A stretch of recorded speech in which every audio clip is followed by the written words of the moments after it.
అందరికీ నమస్కారం. ఈరోజు బొబ్బట్లు ఎలా తయారు చేసుకోవాలో చూసుకుందాం. తోటి ఒక కప్పుతోటి మైదా పిండి తీసుకోవాలి. తర్వాత 2 టేబుల్ స్పూన్లు ఉప్మా రవ్వ వేసుకోవాలి. ఉప్మా రవ్వ వేసుకోవడం వల్ల మరీ మెత్తగా సాగకుండా కొంచెం క్రిస్పీగా వేసుకోవాలి. ఒక చిటికెడు ఉప్పు కూడా వేసుకోవాలి. తర్వాత తగినంత నీళ్లు పోసుకొని మెత్తగా కలుపుకోవాలి. బాగా మెత్తగా కలుపుకోవాలి. నూనె కొంచెం ఎక్కువే పోయాలి, ఎందుకంటే బాగా నానాలి నూనెలో పిండి. నూనె పోసిన తర్వాత మళ్ళీ కలుపుకోవాలి. తర్వాత 1 కప్పు శనగపప్పు తీసుకొని దాన్ని బాగా నానబెట్టుకున్న తర్వాత శుభ్రంగా కడిగి ఉడకబెట్టుకుందాం. పచ్చిశనగపప్పు కొంచెం నీళ్లు పోసుకొని ఉడకబెట్టుకుందాము. శనగపప్పు ఉడికిన తర్వాత ఇందులో కొంచెం బెల్లం యాడ్ చేసుకుందాం. ఏ కప్పుతో అయితే శనగపప్పు పోసామో అదే కప్పుతో బెల్లం కూడా వేసుకుందాము.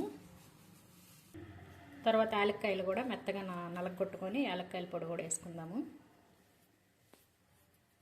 మళ్ళీ దీన్ని వేడి చేసుకుందాం. చూసారా, మెత్తగా దగ్గర పడుతుంది. ఇప్పుడు 2 టేబుల్ స్పూన్ల నెయ్యి కూడా యాడ్ చేసుకుందాము.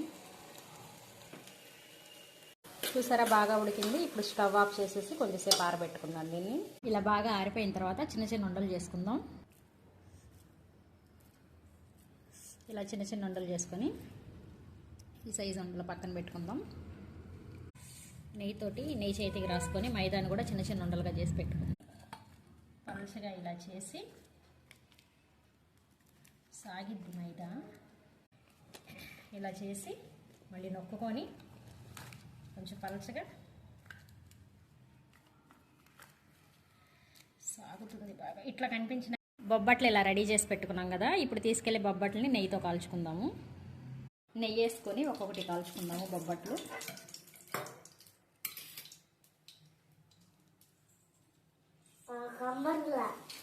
నీకు కనపడట్లేదా? నువ్వు స్టూల్ తెచ్చుకోపో, మరి కనిపిస్తుంది. సిరి, బొబ్బట్లు ఎలా ఉన్నాయి? బాగున్నాయి. ఓకే, వేడి నేతి బొబ్బట్లు రెడీ అండి. వీటిపైన నెయ్యి వేసుకొని తింటే చాలా బాగుంటాయి. Thank you, bye.